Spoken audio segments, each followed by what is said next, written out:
Scano. Hey, good afternoon. It's so great to see everyone. Welcome. I will jump right in. My name is Eleanor Hayward. Welcome to Reconciling Humanity. I identify in part as a settler descendant, meaning that through my genealogy, I'm blessed that my father invested time and energy throughout his life to create a genealogy family tree chart, and that on one branch of my family had been here at least 8 generations, and originating from the United Kingdom area. And to me, my heart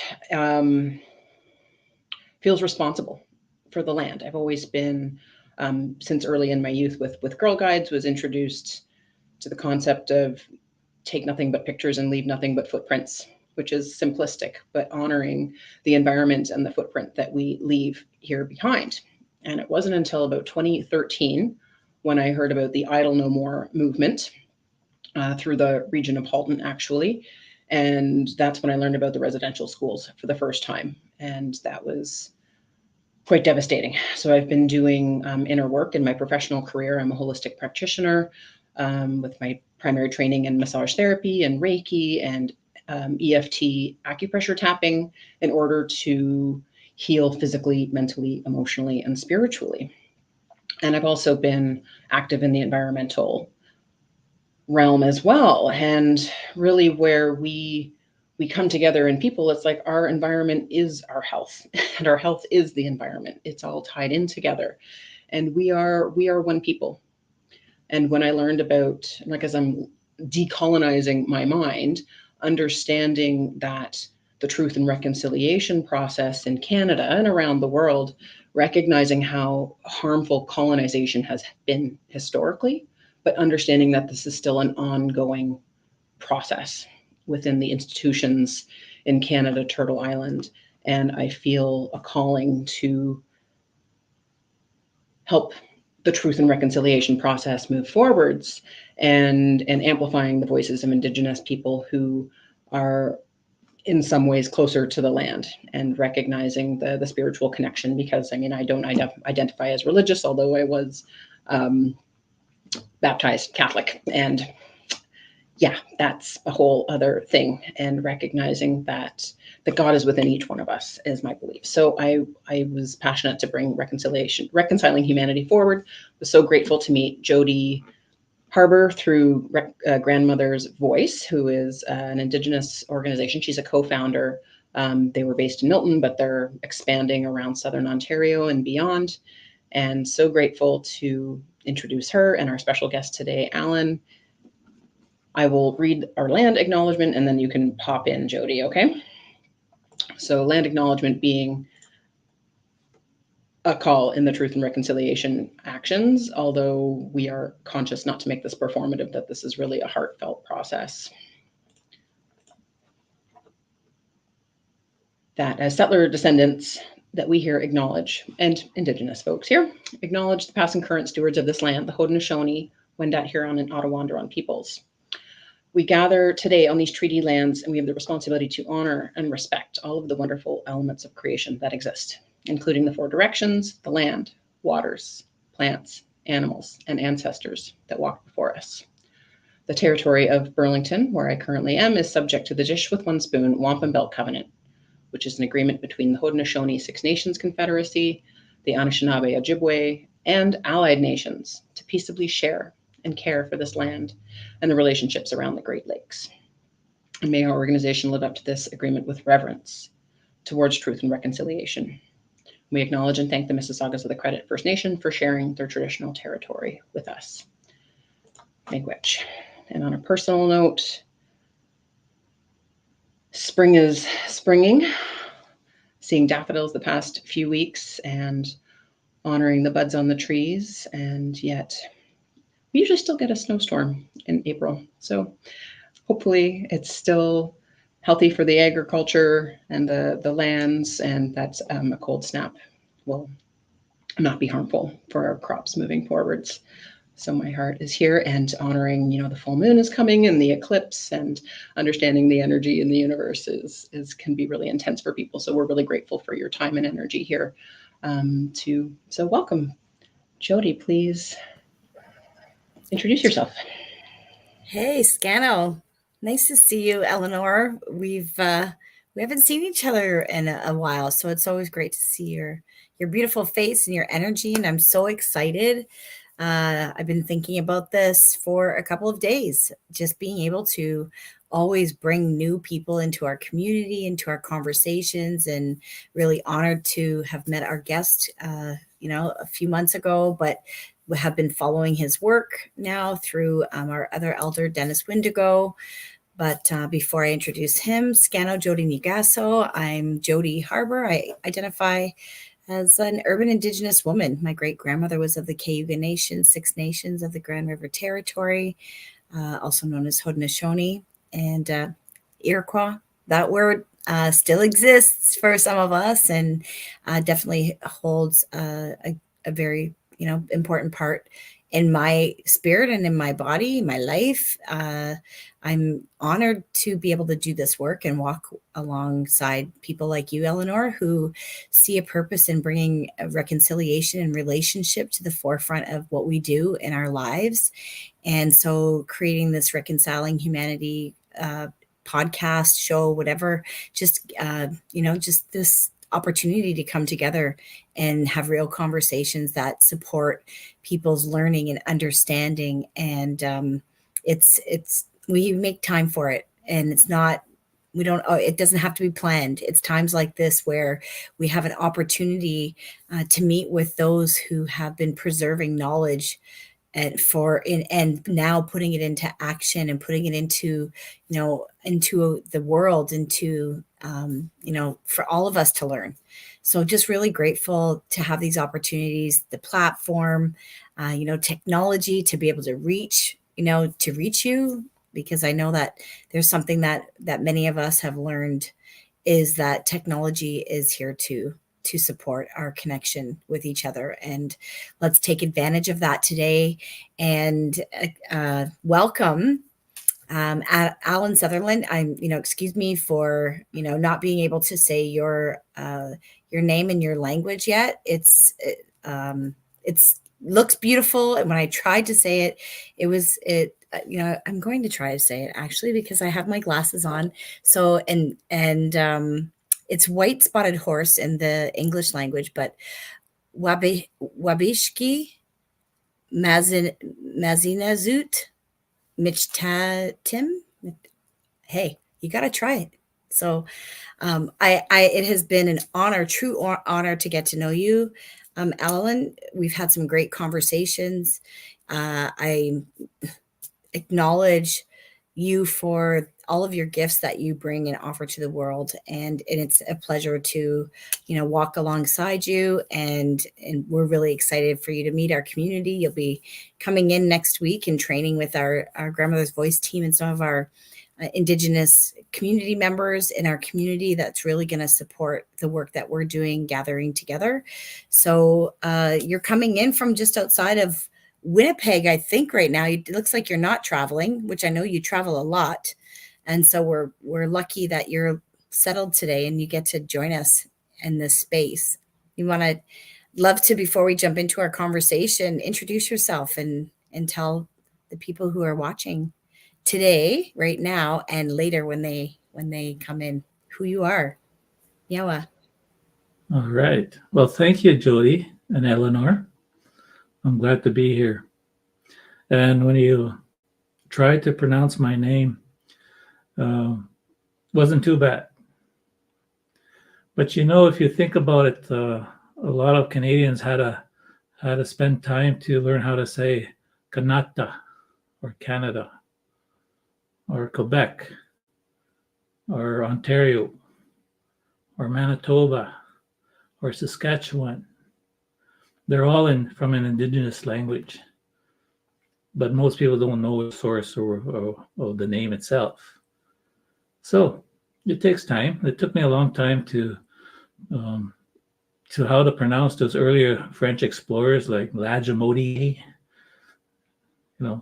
So we practice. After saying that, Wapski manis azet masatem nis nakaz, Pishudi do da, Iskon aning donji, Treaty 2 territory, Nishnave, Sotunin. What I just said is my name is White Spotted Horse of the Lynx clan. I'm from Skowhegan First Nation of Treaty 2 territory. I'm Anishinaabe.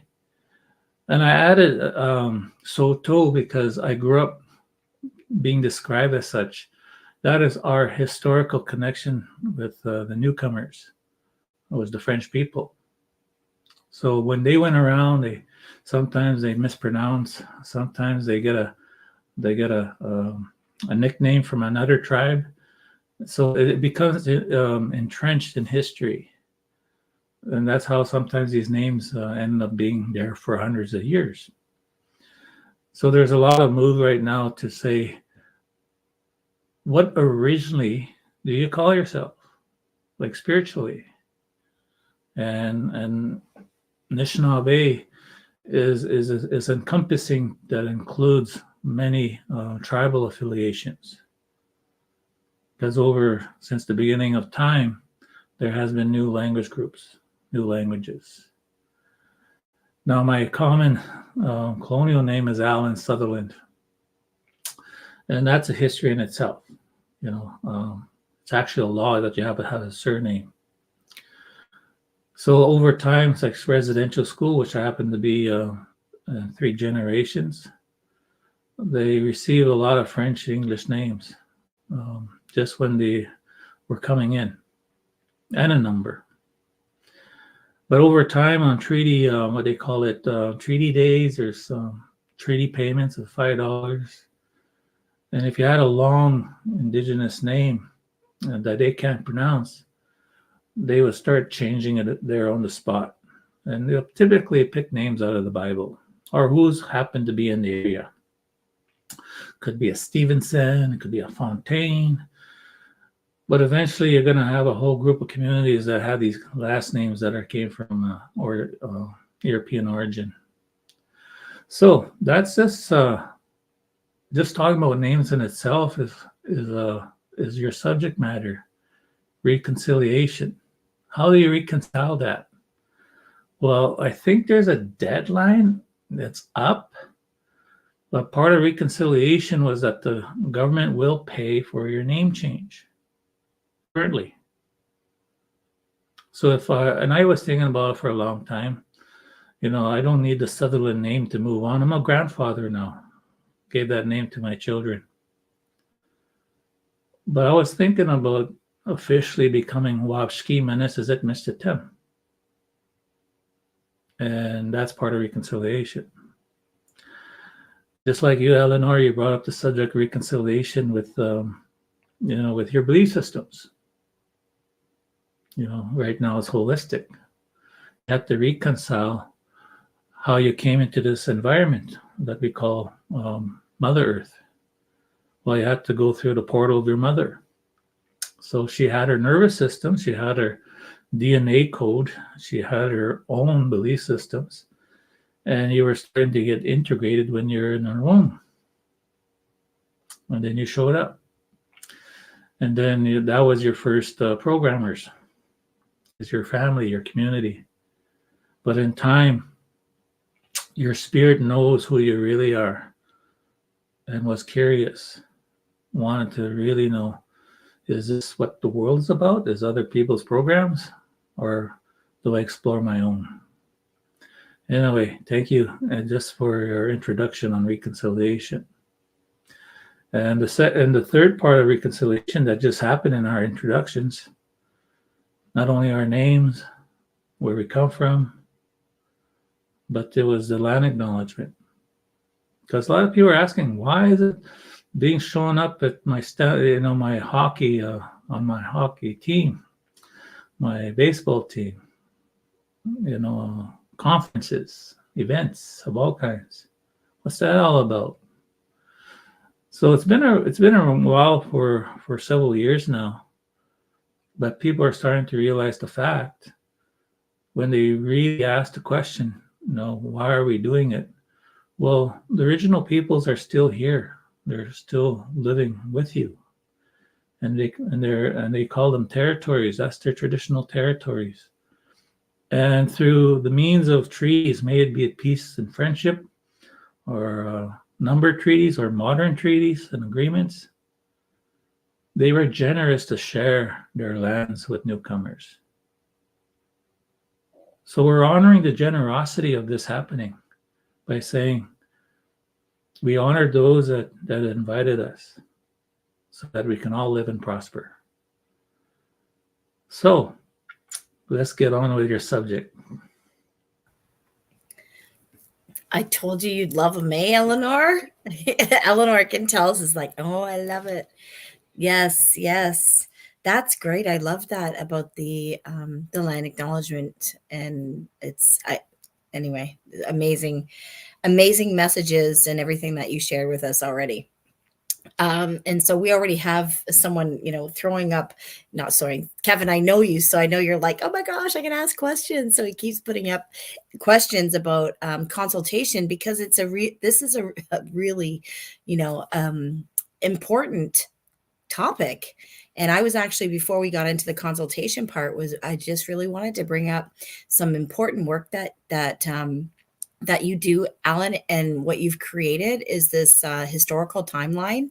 And that's the work that connected us with you. It's really important in any work that we do. That's what we talk about first. If you don't understand the history of our nation, then let's talk about the things that have happened. And so how I was seeing this was that maybe you can share about that good work that you did and what maybe brought you into creating something that really shares, I guess what led you to bring this work to telling the story of Canada's relationship with Indigenous communities, and then where in that timeline did consultation actually, where does it fit in to our society? Because I always think, like, wasn't it always here? Wasn't it always here? And it just maybe got lost in transition, whatever it is you want to call it. So please tell us a little bit about your timeline, that work that you do. Yeah. There was a movie called that little guy, that little tramp, Chaplin. So they didn't know the source of why he picked his ward the way he does. Why does he act the way he does? Where did he get the little mustache? So the movie says, oh, it was this one magical moment. He walked in and he started picking things out here and there. And then he went on set, and then he became famous for his character. I can't say there was a one moment. It was just a matter of coming into this world as Anishinaabe. I live in a small, semi-remote community, and I live with my grandparents, because that's where history really started, when I really look back on all these things. Because my grandparents was unable to raise their own children, because the law at that time was that all children from the age of 5 is mostly, but they picked up children who were 4, to the age of 16, that they must go to Indian residential schools. Now, my mother went, my uncles went, and then my grandfather, he went. They did have a time of a day school in reserve, because that was what the treaties asked for. So some communities was able to fight for the treaty promise. But I went as a third generation Indian residential school. And we use the word survivor. Survivor means that you survive an onslaught or a storm, and you're now here stronger than ever. That's called resiliency. So I went to when after 1970, they rescinded the law that it was mandatory that you must send your children away to Indian residential schools. Now, this is a time when there's over 633 First Nations in Canada, and most don't have schools. So you have to start from there. So we had a school that was, you had to go on a bus, and that was 10 miles away. And that's how it happened though. But I was raised by my grandparents. And to me, that was the greatest thing that can ever happen, because in our traditional society, it takes a whole society, it takes a whole family unit to raise a child. So grandparents were the natural caregivers, and parents were trying to were still have to live life, still have to be supportive, but the maturity level to parents doesn't really kick in until your 40s. It's just the way we teach it. But we live in a Western world where the family unit is broken up. That you're basically, your unit is going to be your mom and dad, and struggling to become parents themselves because they're still children and trying to figure it out. So anyway, I grew up with traditional values like that. Now our traditional values is land connection. We live off the land. My grandfather was he raised his cattle. He had a ranch. My grandmother had a little garden, and I grew up with no electricity in the beginning, but we were self-sustaining. My grandfather was a hunter. He was a trapper. He's a commercial fisherman. And so those are the traditional ways that I'm talking about. Now, when it comes to traditional ceremonial ways, didn't grow up that way. Because we had two churches in our community, Roman Catholic, which I grew up in, and Pentecostal. And it was all religious driven. So these ceremonies, or even having our own medicine people at that time, and we used to have medicine people, we were all medicine people. But it finally, after a couple of generations, we lost it. At least that's how it was for me growing up. Until I used government funding, like from Health Canada, to bring back our ceremonial people and healers and therapists in our community in 1994. And then the tradition started coming. So reconciliation, that to your question, Jody, it begins there, because my grandparents, and back in those days, we didn't have the internet, we didn't have phones. We had each other in terms of, you walk quite a bit to your neighbor's place and you visit, or you gather on Sundays and you visit after church. So visiting was very common for us. And as a little child, I would go with all the grandparents. They're all hanging out, all the uncles and aunties. And they'll talk, they'll tell stories. And later on, and when I understand how the mind works, your subconscious mind captures everything. And when you're ready to need access to that information, then you can. So much later, all that information that I have gathered by connection with family and community and the world was something that just flooded out of me. Just basically, I already had as a foundation from Anishinaabe foundation, my worldview versus the worldview the world tries to show itself through medium.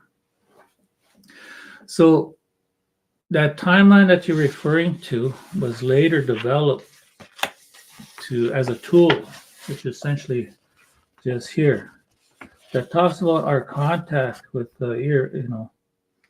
with Europeans. But it has two lines. It essentially tells a story of one that is European and later Canadian. And the red line represents the Indigenous experience within the context of Canada history. Now, it didn't start off being that way. My background is that over 30 years, I worked in all levels of government because I have a unique knowledge of Indigenous people and its history that I became most sought after for governments, for business even. I work for nonprofit, I work for profit, but I mostly work for governments, provincial, federal, and First Nations. So along the way, I needed to convey, you can't just keep writing papers on profiling Indigenous people. I'm a storyteller. So a lot of times it's flip chart. Put 1969 white paper. What does it mean? And then you're standing in front of the paper explaining what was that event about. But that's a lot of paper. After a while, I was hired to bring Indigenous cultural awareness to 26,000 employees, which is our regional health authority here in Winnipeg. And it was a very, I don't know who, I guess I have a sense who put it up the first time. But when I came around, what was truly missing was history. It was more about culture, what our powwows, things like that. But it had nothing to do with treaties. How did Canada become a country in the first place? That is critical because they didn't teach that in my schools growing up. It is a very essential thing for Canadians to understand this, that Canada became a country because of sharing, not through the means of wars and battles or taking over or even buying for that matter. It was basically a newcomer shows up and says, I want to live with you. And then you make an arrangement. So all that narrative was missing. And this is what you're trying to convey to the ones that you're working for. Like you're saying, we need to know more about what our treaties, because treaties is always being brought up by our leadership, our chiefs. But non-Indigenous people, especially bureaucrats, they have no idea because they don't teach it in schools. So I would have to use the flip chart. So at the regional health authority, I says I can do a timeline. I'll just put a line. Time is linear. So here we have 1969 white paper. You just put a little dot there, and you're going to get to that. But then you're going to put other dots. So you got about 10, 15 milestones that you need to know about this history because I've been practicing that. Here are the things that's on the flip chart that I'm talking about. So that started having a life of its own. I go to Walmart. I buy these yellow cardboard posters, for them. Put it on a flat table. Put a line. And I started putting down what's important to understand. But like I said, it had a life on its own. Now, it ended up saying, well, there's a lot to talk about history. There's a lot that Canadians got to know about. But the key thing was I was making a tool for our own people that had no idea what happened to them. Especially this Indian Act they keep growing up in, and this it's a law. They say it's a law that you have to send your children away, residential schools. And they had no idea where that came from because the one thing they do know about is their treaty. And this is in the direct contrary to what was said in those treaties. Because even the promise of a school, you will have your own schoolmaster, your own school, so that you can be an equal opportunity with the other Canadians. Ain't that a beautiful description what a school can be? Equal prosperity.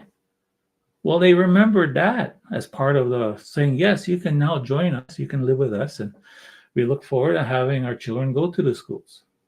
And it wasn't like an introduction. There has been schools for many years, decades. So they know the concept of schools, especially here in Winnipeg, one of the oldest cities in Winnipeg, in Canada.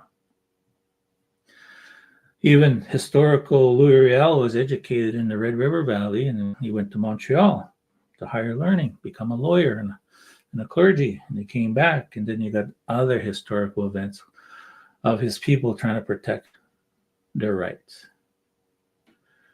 So the evolution from this has really taken to that red line telling a story. And basically, I said, I gotta teach people about the Indian Act. The Indian Act is the bane of our existence. It's not part of our treaty relationship. It's just a bureaucratic way of assimilation and elimination of special rights that Canada owes to its original peoples. And the thing is, the Indian Act is still with us. There is no other race legislation or laws in this world that I know of, especially the Western world, that has a race legislation. But Canada has one, still does. And I'm not fully I'm not part of Canada. I'm not a Canadian. That was attempted and is still there as a door to be worked out. This little room called Section 35 that recognizes Aboriginal peoples, and then included others that were ignored, like the Métis for over 100 years, and the Inuit. Come along, Indian. So Indian is a legal term, even though it came from history where there was an explorer got mixed up and got lost, and the label stuck. But Section 35 was, how can we bring you into the Constitution? So we agreed to go halfway to the door to say we're part of this, but we're not fully in it. That has to be worked out. And if you look at history, they had these minister meetings where they weren't even serious. You had Pierre Trudeau mocking the ceremonies of pipe and smudging and prayer. But that's where it stands now. In a couple of years, are they going to celebrate? Canada going to celebrate? Canadians are going to celebrate 150 years of the Indian Act, which brought all these genocide policies, like the Indian residential schools. It still exists. They didn't get rid of it. The policies there to be picked up anytime. So I've been advocating. I said true reconciliation in this country cannot be achieved unless you start getting rid of the Indian Act. Now, the Indian Act doesn't mean you're scratching away or you're wiping away your obligations. It's just that Section 35 says you must listen to us. That's a reconciliation. You must listen to us. That's consultation. You must listen to us. How we define this relationship. We already know who we are. We already know we're self-determining. We already know how to govern ourselves. We'll tell you how it's going to be done. Now, that's where infringement of reconciliation comes from, is when government still wants to define that relationship without us in the room. So they say, here it is. I remember Alberta, Treaty 6 Nations. And Alberta had this law that they almost pushed it right through. They're just going to slide it right through. It's basically defining reconciliation for Alberta. Well, Rob, everybody keeps forgetting reconciliation is a relationship. Reconcile a relationship. Reconcile is break the word down. Is a relationship. Now something happened, so you want to reconcile that. Reconciliation is action. You're doing something about it. But if one party, especially the one that needs to do reconciliation in this relationship, they need to reconcile it for themselves with the other party, cannot define reconciliation by themselves. Anyway, as a storyteller, I can bounce back and forth. But just to finish your question, Joni, I know this time so that's where an elder from Alberta gave me all his research on all the the Indian Act, revised acts. The ones that we're used to today, it comes from 1951, where they gave us freedoms to now leave reserves, to go to higher learning, go to school, go to places like Winnipeg, leave the reserve, go and work, freedoms, and the freedom to practice your religion. So that's the one I'm currently talking about. We just need to create our own act, and we're going to eliminate the middle person called Indian Affairs. In fact, our treaty organizations are already ready to have a direct relationships with the Treasury Board, Canada Revenue. Yeah, Canada Revenue. Because we know our needs. Half the wealth of this country is owed to the First Nations because of their agreements. Is this, let's work out some kind of formula. Let's work out some kind of formula where we don't have to rely and beg the Department of Indian Affairs or Canada to give us half of our money. So anyway, I went to Mississauga, took my 4 cardboards, talked to the biggest company when it comes to student loans. I forgot their name. Resolve, maybe. Hey, that's a good name. Resolve. But anyway, I don't know. I met 50 of them 7 times. One of them was from the market department. Says, can I take a picture of your posters? Oh, yeah, sure. Next day, showed up with a poster, what I just shown you. But it was full of errors. That's good. Good attempt.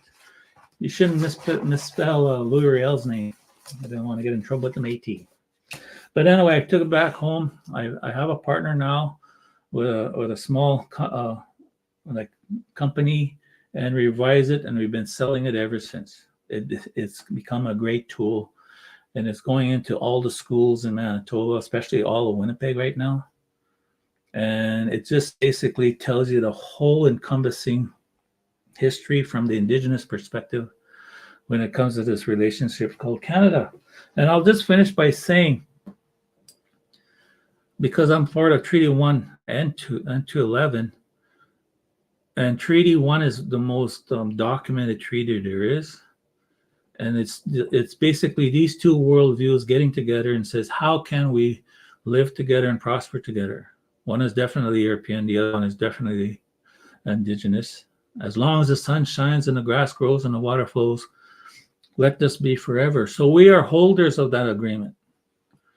And it comes from the Royal Proclamation. Basically, King George made a proclamation. He made a mistake by trying to go to war against Pontiac and the Anishinaabe Confederacy and other tribes, which resulted in 1764, the Royal Proclamation that outlines this relationship, outlines treaties, but the word must consult and accommodate, or the spirit of those words were in there. So we're talking about over 250 years.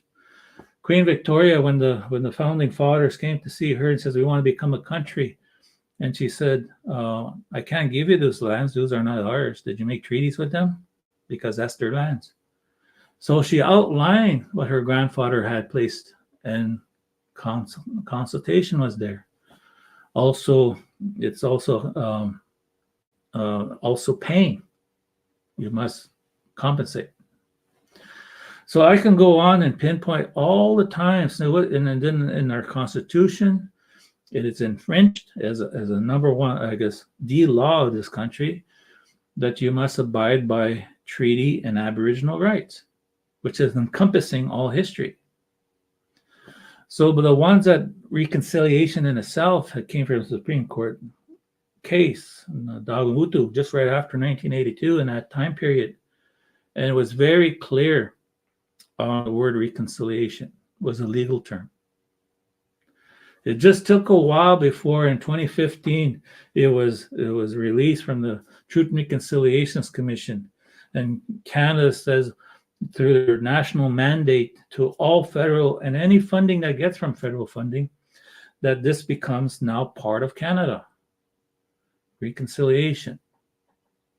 So it's not going to end at any time soon, unless it's the government that wants to reverse it. So since 2015, sunny ways. So reconciliation is a relationship. And I'll finish this by saying, even the Supreme Court of Canada was kind of hinting this. Nobody's going anywhere. But basically, from my point of view, you've been wooed, you've been honeymooned, you've seen their best behavior for over almost 250 years. And then all of a sudden they propose to you. They want to live with you. And you say, oh, yeah, this is a great dance, Sure, let's do this. And then there was a ceremony. Call it treaties. And then after a while, the worst came out of this treaty partner. Next thing you know it, you're no longer living in the same house. They made a nice little shed for you in the back. Meanwhile, from a house to a mansion to all these things, all that prosperity gets you nice things. Meanwhile, in the back are the people that were forgotten. So reconcile is that we made a marriage commitment. Just like one judge said, there's no legal divorce here. Can't be. But what they're saying is that you have to reconcile all this. That was a message to Canada and all Canadians. It's you that have to reconcile this because it was them that was the victim of what you did. So there's a lot of great things that are going around in our schools in Winnipeg, and reconciliation is big around here. But this is a big country. The word has to get out on what is true reconciliation. That's a big one. Big question, Jody. I know. And we have some people that have been with us and putting some questions up here. And the good thing about this, for all of you that have been putting some questions in here, is that Alan is really good with social media, so I'm sure he'll jump in here and answer some of these questions. But if you what I'm actually pretty excited to share as well is next week we'll be, or is it the week after, in 2 weeks we'll be starting to share more of Alan on our platform. He's going to be doing a series that he actually calls Healing Reconciliation. Right. So, but what I'd like to do is kind of look back. Eleanor, did you see any questions that were put up from your end? That I know that Kevin had a couple on reconciliation. There were a lot of excellent questions there. Mm-hmm. So I can see one here. I'm going to pop one up, actually. Yes. So I will let you moderate there, Jody. But there's such rich questions there. Mm-hmm. Can you see that? Can you see that one, Alan? I see that one with Kevin. Is a very good question because you got to remember government is based from colonial times, from John A. Macdonald that excluded Indigenous people, that created the Indian Act in the first place. But all of it is based on that old colonial system, that mindset. So the government, I call it a vehicle.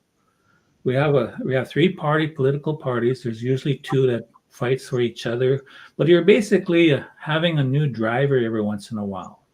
Same colonial vehicle. And then we had a hope at one time. It kind of got lessened, and that was our current Prime Minister Trudeau, because Sunny Ways embracing reconciliation, and there was a lot of things going until he fell into the way they play games out in Ottawa, I guess, because they fired Jody. Forgot her last name, Wilson. I know the family Wilson. Rabel. Yeah.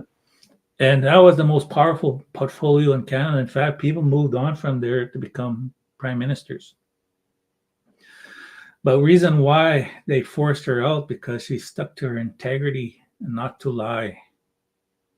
She was raised a good way of our peoples. And to me, that was a tremendous disappointment. So what you're having now is a government are sneakily trying to say we're third level of government. We're offering you self-determination agreements that basically are Trojan horses for saying we're going to get out of Section 35. We're going to just directly give you a policy and here's some money for you in the meantime. To me, it's all a play. It's all a ploy. It's been that way for as far as I know since the 70s. I can go into all these government policies. So it's happening even right now. They're already talking about getting rid of the Indian Act, but that's it. That's like 1969 white paper. Essentially, you're on your own. We are trying to say we don't want to totally get rid of it. We want to take the framework, the legal means and connections to Revenue Canada, and we're going to rebuild it. But it's going to be ours. We're building it for ourselves. But we don't want to tear it down and then have anything. So anyway, there are still those talks going on. Did you see anything else, Eleanor, before we start to close off? There are a few here. There was a question about, taking down the Indian Act. It's wouldn't it be hard on communities should the Indian Act be removed? Not all communities are prepared to have that done or move forward. Well, it depends on what communities, because there are some communities, especially these modern treaties or modern agreements on the West Coast, they essentially negotiate no Indian Act. It's just an agreement between the federal and provincial and themselves. There are other modern agreements that don't have Indian Act. There's even a third territory called Nunavut that's basically self-governing together, but they don't have the Indian Act to be part of their lives. So everybody else that says, why can't we look after ourselves? So the Indian Act is not a treaty right. It's a bureaucracy total for themselves.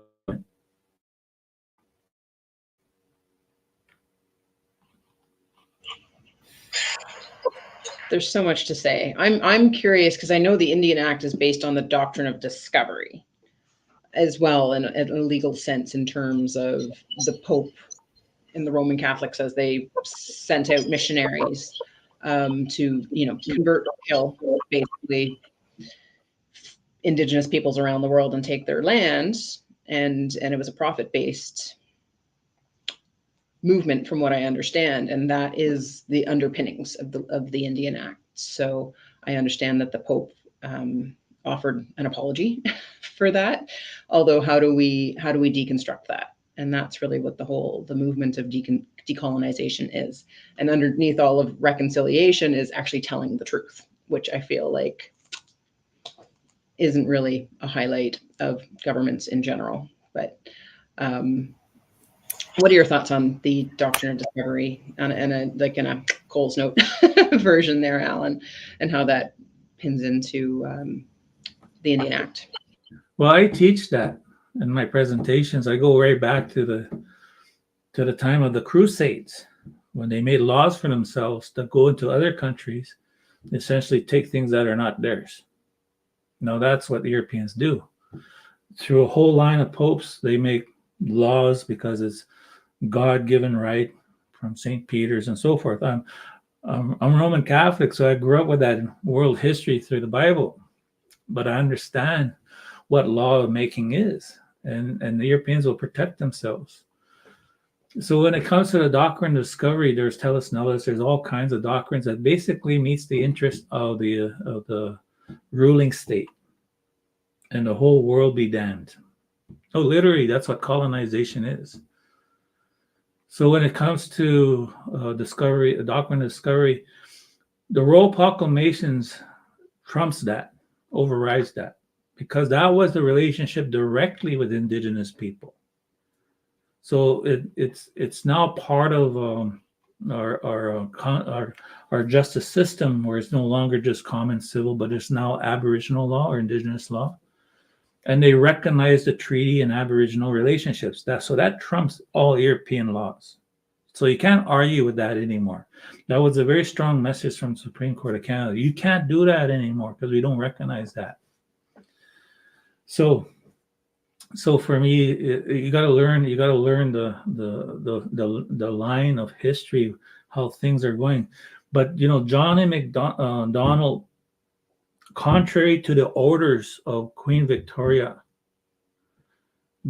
there was an outline on what they have to do, these Canadians got to do with their treaty relations. Created the British North American Act by creating Section 9124, that basically no Indigenous consultation whatsoever, says that we, the Canadians, are, we have powers over Indians and their lands. So that's what they use the Indian Act for, to stem that line more, to bring out how do you control the Indians. And the only way you can start doing that is you make them agree that they want this relationship called a treaty relationship, a crown relationship. And once they get their signature signed, then big bang boom, there it is. We got them. But anyway, we're smarter than that these days, because these modern agreements It's about how can we all benefit together and work together. Now, those that don't have that yet are fighting to get that, because the original intent and spirit intent was that's how it's supposed to be set up from the beginning. And so that's where consultation comes in, right at the very beginning. Well, how can the other partner know if they don't know these history or they don't know these backgrounds? They just get marching orders from the top, and essentially they go in blind. Meanwhile, the First Nations and Indigenous people themselves, they know this history because they're trying to fight for their rights. Yeah. We have some really great questions here, and you'll be able to, Alan, just go on our platform. And actually, because I put this also onto your Facebook, your own Facebook, I think you'll be able to just comment and have conversations with the people in this, in our group. There's some pretty cool people here, and you're a pretty cool guy. So I think it's a good connection. It's really fun to spend time with you. You have some great information and your energy. We're really, really excited to keep this relationship building. And actually, let's just ask this question here, because this one I think is really this community one before we step out. If you don't mind, how does consultation look at a local community level? Well, Eleanor will appreciate this because she's a holistic healer. The Anishinaabe believes that we had many lives. But when you come to this life, we come through the portal of your mother. So there's ancestors. There's an ancestor connection. And then your whole nervous system, everything about you is going to be, formed, shaped as soon as you come into this world. And so you're getting these programs. So your family, yourself is developing. Your family, your association and connection to family is being developed. Therefore, your community, your connection. Therefore, where you live, what do you call your place, your environment, is all connected. So that's how we're connected. Now, I know there was a big difference from colonization prior to Confederacy. My own community was not interfered with. It only happened 100 years ago. But I have oral stories, I have traditions that told us about the way we lived, how it was. We weren't suffering. Even asked my grandfather one time during the Depression, did you know about this Depression? And he said, I think I knew about it, but it didn't affect us. Because we look after ourselves, we got the land. So when you become part of this colonial experience and you come through the storm, and we haven't recovered because we've got to deal with our community traumas, our family traumas, and our own personal traumas. Because there was a time we didn't have these traumas until somebody interfered with us. So that's why that to me, when you mention that, how is this all connected? Well, I have learned that when I was talking about history to everybody, that we need to go deeper and to heal not just all our place called Canada, or your province, or your city, or your community, but you got to heal your family. But it takes work to heal family. So it always comes down to working in front, who's in front of you. And that's why I said, Eleanor, you would appreciate this. Deeply. Truth bumps all over there. Thank you. All right. I love that. Let's acknowledge those little spirits right there that just interfered. Said, hey, it's time is up. We love you guys. We love this energy that you're bringing. The conversation obviously is needed. We have a lot of people on the platform, and yeah, it says, will this be on YouTube? Yep, you can share, Peggy. It'll be on our YouTube, and it'll exist on our friendship our Facebook page, and you can follow Alan. Check him out on Facebook. See if he accepts your friend request on his Facebook page. If not, you can go to his website, and this is where you can check out some of the stuff that he does. His programs are pretty cool, and we're excited that next week, actually, Grandmother's Voice and our community members will be sharing a day with him to pick up some of the knowledge that he's ready to transfer to us to help us create a strong community and get us kind of moving towards that good work that we're supposed to be doing to support each other. So Nyawa, for your time. Alan, so excited. You'll be back on Grandmother's Voice platform doing your series. I think we agreed every other one Thursday. Was it Tuesday? It was Tuesday every 2 weeks. Yeah. And I think the first one is on the 16th. Mm-hmm.